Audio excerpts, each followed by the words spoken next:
right, so moving on to our next speaker, we have Ms. Sana Bagersh.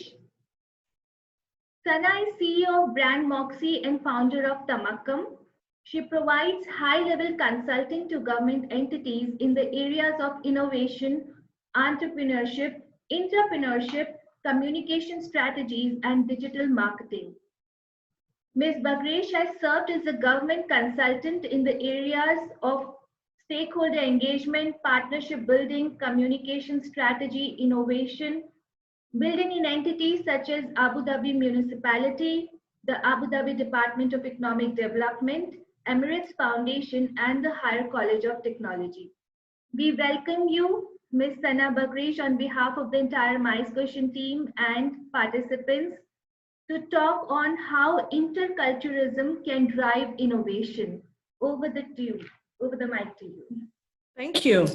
I'm honored to be among an amazing group of women, and I assume there are also men in this conversation. And I think it's always good to have diversity in our talks at all levels. So I'll tell you why I've always been interested in diversity and interculturalism specifically. My background is very diverse. I was born and grew up in Ethiopia. I am from Yemen, from Hadramaut. I lived in the US much of my life, and now I'm in the UAE, again, a big portion of my life. The one thing that I always benefited from in all of the places that I've lived and traveled is the inclusiveness and the diversity of the community. In Addis Ababa, you know, we were always surrounded by people from all nationalities. The UAE is a fantastic place where there's so much diversity. And so I've learned a lot from the places that I've been to, and I've also been very strongly influenced by them. And the kind of things that I see is when you get people from different countries together, you get something that is absolutely magical. You get different opinions, you get people's different perspectives. And the other thing also is you're able to understand a lot of the things that you wouldn't see if it was a homogenous group of people looking at a situation or trying to identify different challenges. And here, when I talk about diversity, even though right now I'm referring to nationalities, I also talk about diversity in terms of women. As an Arab woman, my career started when I was a journalist, and at that time I was one of maybe the first handful, literally 3-4 female reporters when I started in Gulf News in Abu Dhabi. This was 1985. So I've seen how things change when you bring in women to the conversation, when you bring in different nationalities to the conversation, and when you also bring diversity of ages together. And this is very, very important now, especially because we have so many of these different age groups coming of age and also taking the helm of government and business. And then you have, you know, the old guard, the seasoned, the experienced. And so you have several generations. And it's so important to be able to bring groups together that are diverse in terms of gender, nationality, and also age. And I've seen it firsthand in everything that I've done. So I worked in a company called Thuraya. I was a manager marketing services. And this was a company that had a telecom footprint of 110 countries. So we were always launching services every week. We were or another. So here again, just the rich cultural landscape, the different perspectives, the different teams coming together, it just really, really empowering. And now with these days, and for me, I'm an American, I'm an Arab American, I see the movement of the Black Lives Matter, and I love it.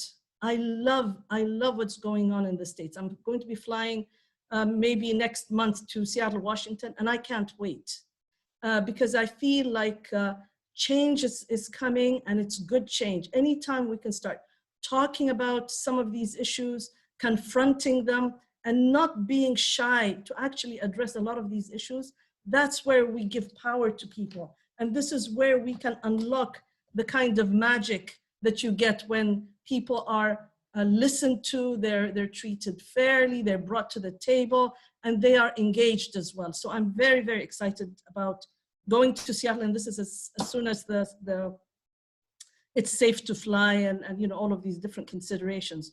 So with diversities, I'll tell you about my a stint at the municipality, Abu Dhabi municipality. So I worked a lot in leading some of their innovation programs, initiating some of their stakeholder projects, and looking at opportunities where different groups can come in and collaborate. So for me, it's always, the fascination is always seeing disparate groups coming in, whether it's community, the artists, the designers, the women's groups, all of the young people coming together to create new ideas. And I was invited to speak at an engineering forum. And it was fascinating because the event was about building next-gen communities. And the male engineers were there. They were all talking about, you know, the mechanics, the logistics, you know, how they were going to break everything down and all of that. And then we invited, I spoke of the women, the women engineers, because then when you bring the women engineers, they look at urban planning in a totally different light. They look at it in terms of, how are we going to put a park in a certain place where the kids can go and the older people have accessibility. They think about how to create little communities where families can get together. They look at things like safety, for instance. You know, and so it's amazing how, when you are able to bring in more female engineers to the conversation, you're able to identify a whole load of opportunities that you never thought possible. And it's because women, the way women think is quite different from the way men think. And this is no disservice to the men. It's just that with a lot of the women, we're much more in touch with community, with a sense of belonging, a sense of identity, a sense of coming together as well. So these are some of the things that can be unlocked when you bring in women into urban planning. The other thing is with young people. Take young people. When they come into a conversation like this, immediately they're looking at the space, they're looking at the landscape, and they're thinking about, you know, where can I set up a business? You know, maybe I can set up something there. You know, maybe it's a food truck, maybe it's a little cul-de-sac with different shops. Maybe this is where you have a space where you can work and live. So immediately you see very, very different dynamics.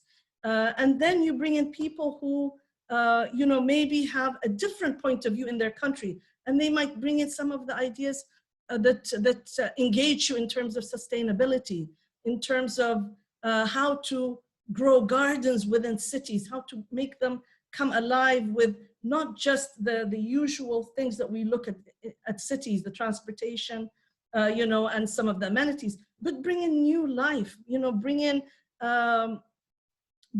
something that that involves a lot of soul, a lot of spirit, a lot of the things that I think people are searching for right now, especially with all of the things that are happening with COVID, with the sense people feel with feeling displaced, feeling a fear of the unknown, feeling that they might not be able to take care of their families. This is where we need to unleash a new thinking, a new way of working and collaborating. And for that to happen, we need to involve every strata of the population. And we need to work cross-culturally. And we need to listen to each other. The one thing that really, really upsets me these days is the fact that we are often barking at each other. And people who are the loudest are seen as are viewed as the most powerful. And yet we have lost the ability to engage, to discuss, to bring in rational thinking, the art of persuasion, the art of debate. We need to bring a lot of that back, and we need to bring in all of the different stakeholders to share their ideas. So these are some of the things that I think we need to look at if we're going to look at life post-COVID. Hopefully, I'm talking post-COVID, we might live with COVID for a long time, but we need to start looking at things in a totally different light. And the way that we start is by empowering people. So this is what I do with a lot of the companies. And I try to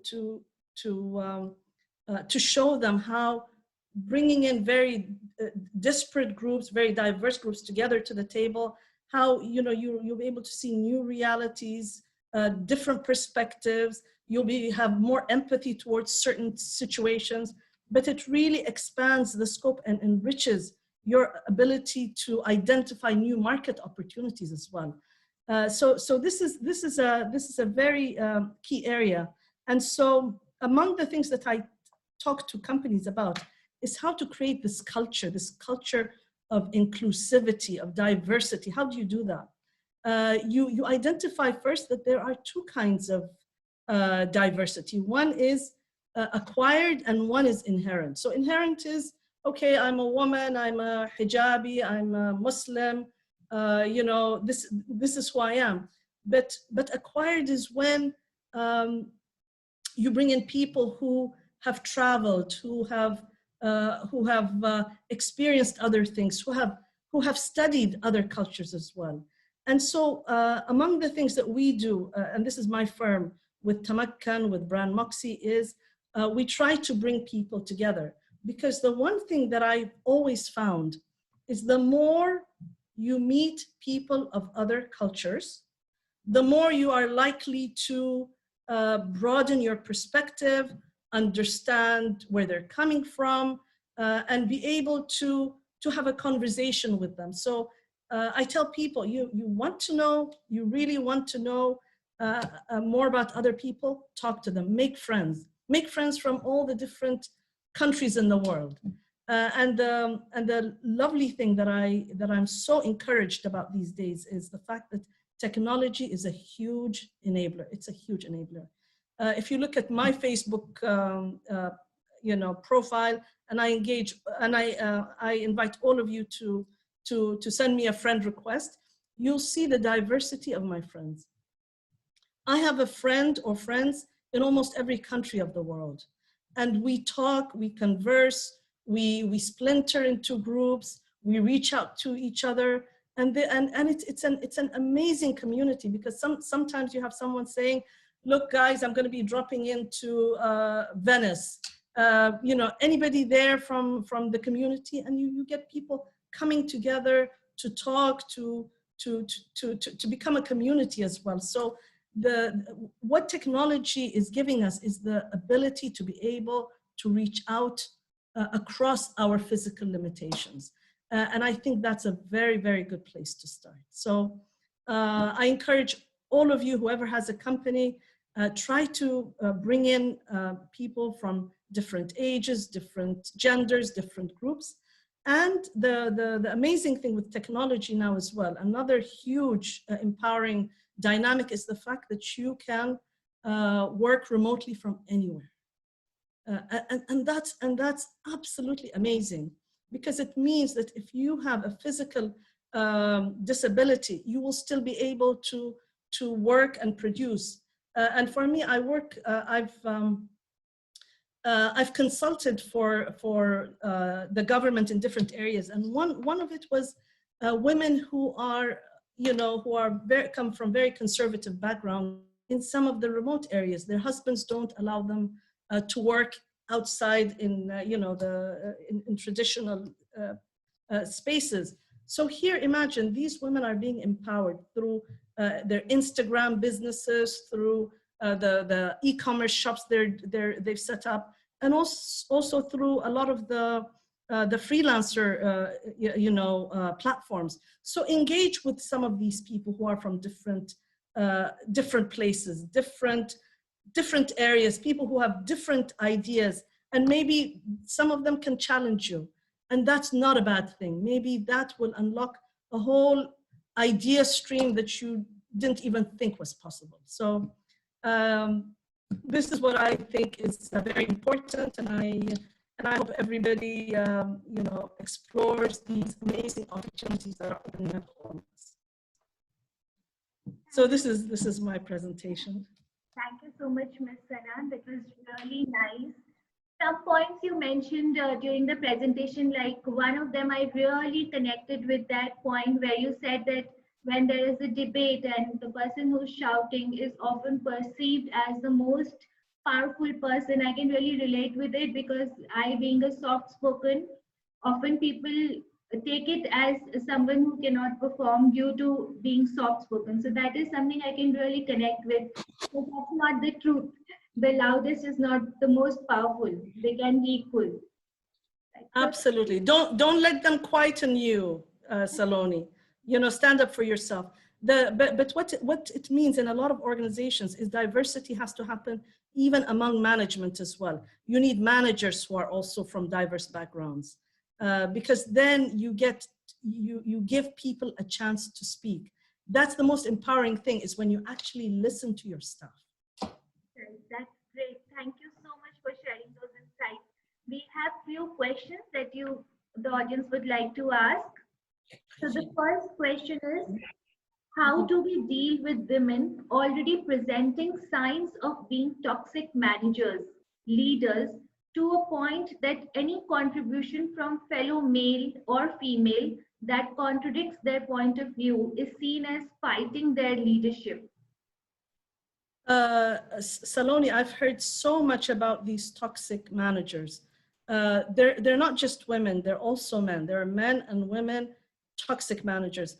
And I hear about them all the time, surprisingly now, especially because of the remote work situation. So I've heard some of the voice notes, very aggressive, very, they don't listen to you. But I'll tell you, usually people who are like that are very insecure. They're very insecure managers. So they show their insecurity by yelling, by asking for things that are unreasonable. And I sympathize with staff who work under them. And I've heard from people who have decided to even leave some of these situations. So I wouldn't be able to give you a magic bullet on how to deal with them. Try to reason with them as much as possible, but realize that this kind of behavior comes from their own weaknesses as well, from their own personal weaknesses. Thank you so much. I hope that answered the audience. It was beautiful having you on our discussion on the summit today. As a part of my question, I would like to thank you on behalf of our entire team for being here and sharing your valuable time with us. Thank you so much, Ms. Sana. You're so welcome. And I wish all the ladies here and the men best of luck. Thanks, everyone. Thank you.